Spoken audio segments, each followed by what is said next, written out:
जब बहन को छोटी उम्र में पढ़ा दिया तो किन झोंपड़ों में रहना होगा, किन घरों में रहने होगा, मेरा पति कैसा होगा, देवर कैसा होगा, जेठ कैसा होगा, ससुर कैसा होगा, कुछ भी समझे बिना नानी उम्र में जब पढ़ाते हैं तो छोटी सी उम्र परणाइयो बाबोसा कियो कहीं थारो में कसूर बाबोसा कियो कहीं थारो में कसूर।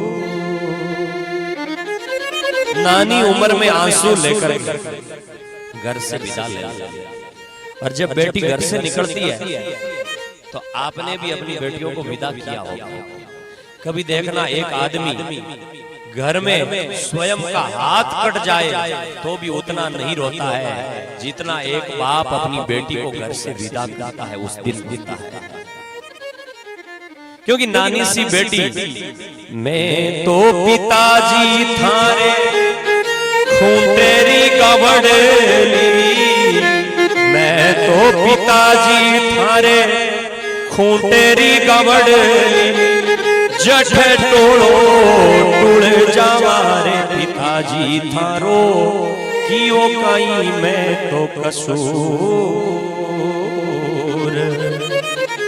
वो पिताजी जब सिर पर हाथ रखते हैं, बाबुल की दुआएं लेती जाओ, जा बेटी जा तुझको सुखी संसार मिले। पिताजी सिर पर हाथ रखते हैं और बेटी तुझे अगला परिवार सुखी मिले, परिवार अच्छा मिले। तब बेटी पिताजी मैं तो थारे खूंटेरी गाय अंजेठे भेजो उठे जाओ, और आपरो मान हमेशा ऊंचो राखो, आपरो नाम ऊंचो राखो।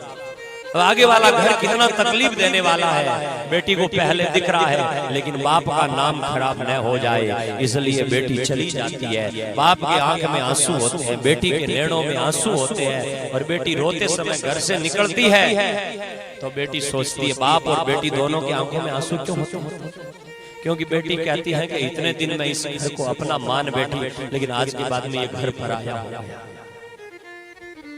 अब इस घर में मैं आऊंगी लेकिन ये पराया पराया लगेगा। पिताजी भी जब बेटी को विदाई करते हैं तो पिताजी भी रोते हैं। क्यों? क्योंकि पिताजी सोचते हैं कि जब घर से बेटियां विदा हो जाती है ना तो पिताजी के लिए वो परिवार भी सूना हो जाता है। क्योंकि घर में चाहे 5 साल की बेटी भी हो ना, पालने में झूलने वाली बेटी भी हो, तो पिता उस बेटी का नाम लेकर के आंगन में चला जाता है, आंगन तक बीच में बेटी को खिला लेता है, और बेटी होती है तो बेटी का नाम लेकर के पिता आंगन में बैठ जाता है। रात की आधी रात में भी अगर कमरे में तकलीफ हो जाए तो बेटी का नाम लेकर के पिता पुकार लेता है। लेकिन जब बेटी ससुराल चली जाती है, बेटे काम पर चले जाते हैं, घर में 4-4, 5-5 बहुएं होती है, लेकिन वो पिता रात में पूरी रात भर चारपाई पर रोते रोते गुजार देता है, लेकिन आंगन में नहीं जा सकता है। उस रात में उसके नैन झरते हैं, पीड़ा होती है, कष्ट होती है, और बेटी की याद होता है कि आज अगर बेटी मेरी आंगन में होती तो वो तकलीफ और पीड़ा झेलनी नहीं पड़ती। रात भर पिता रोते हुए गुजार देता है। और एक बात मैं तो हमेशा कहता हूं कि जब बेटियां ससुराल से घर आती है तो कभी उस मोमेंट में देखना, उस क्षण को देखना। ससुराल में चाहे लाख सुख मिलते होंगे, महलों में कोठियों में रहती होगी, लेकिन पिता झोंपड़ी में एक फटा हुआ कमीज पहन करके बैठा है, पहनने के लिए जूते भी ढंग के नहीं है। अमीर परिवार में भी भले बेटी को बना दिया है, लेकिन गरीब पिता एक फटी हुई बनियान पहन करके, एक गंजी पहन करके बैठा है, और फटी हुई धोती अंगर की पहन करके बैठा है। उस बेटी से पूछना कि महलों में जो सुख नहीं मिल पाता है ना, जब पिता उसके सिर पर हाथ रखता है तब वो सुख मिलता है। दुनिया में बेटी बहुत दौड़ती है, बहुत घूमती है, बहुत आगे बढ़ती है, लेकिन पिता के जैसा स्पर्श नहीं, पिता के जैसा सुख नहीं, पिता के जैसा चैन नहीं। जब बेटी अपने पिता के पास में आकर के बैठती है तो बेटी समझती है कि दुनिया में अब मैं सबसे सुरक्षित जगह पर बैठी हूं, कोई चिंता नहीं। अगर बेटी अंदर है और बाप बाहर बैठा है तो बेटी समझती है कि अब मुझे कोई डरने की जरूरत नहीं, क्योंकि मेरा बाप बाहर बैठा है। और वो बाप जब इतना बेटी का ध्यान रखने वाला बाप जिस दिन यहाँ से चला जाता है, माने उसकी मृत्यु हो जाती है, तो उस बेटी को देखना वो पीहर में आना भी बंद कर देती है कि अब पीहर में जाकर के क्या करूंगी, पिता चले गए।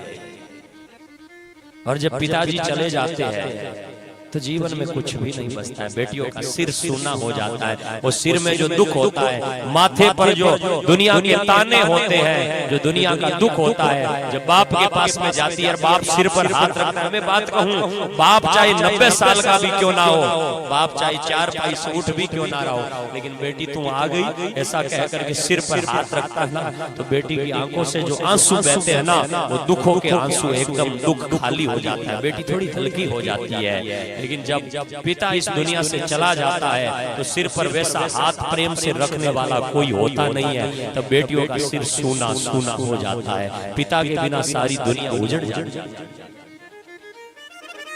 तो बेटियों ने बहुत कष्ट झेले, बहुत दुख झेले। मैं आपसे कहूंगा कि कभी भी घर में, चाहे आपकी बहू है, चाहे आपकी बेटी है, चाहे माँ है, चाहे बहन है, किसी भी रूप में आपकी स्त्री है, उस स्त्री की आंखों में कभी आंसू मत देना। और जिन जिन लोगों ने स्त्री की आंखों में आंसू दिए हैं, इतिहास उठा करके देखना, कभी द्रौपदी को आंसू दिए थे, उन कौरवों का वंश नाश हो गया। कभी सीता को आंसू दिए थे रावण ने, उनका वंश नष्ट हो गया। कभी कपटी कंस ने देवकी के आंखों में आंसू दिया था, क्या हालत हो गई उस मथुरा की। इसलिए बेटियों की आंखों में कभी आंसू मत देना। और बेटियों, बहनों, आपसे भी कहना चाहूंगा कि चाहे कैसी भी परिस्थिति में रहो, कहीं भी रहो, लेकिन मन सीताराम सीताराम सीताराम कहो। आपको कितना भी दुख आ जाए, कितना भी कष्ट आ जाए, लेकिन भगवान के नाम को मत छोड़ो। परमात्मा के नाम को हमेशा बेटियों गाते रहना। और भगवान के, अब ये दुख तो भोगना ही पड़ता है, कई बार दुखों को भोगना पड़ता है, लेकिन दुख भोगते हुए भी भगवान का नाम मत छोड़ना। दुनिया तुम्हारा चीर हरण करने का प्रयास भी करे, लेकिन द्रौपदी की तरह हाथ उठा करके कहना कि प्रभु जी मेरी तो पत अब जाय, जावेला संग में आपकी। द्रौपदी ने कहा मुझे दुख दे रहे हैं भगवान, और मेरी पत जा रही है। अब तो बस मेरी नहीं जा रही है, साथ में तुम्हारी भी जाएगी। हथिनापुर के बीच नीच मेरो चीर उतारे आज, अरे दोनों हाथा खींचण लाया, दोनों हाथा खींचण लाया, किण विध रहेला मेरी लाज। शरणागत हूँ मैं आपकी, हो समरा मेरी तो लाज आज जाय, जावेली संग में आपकी।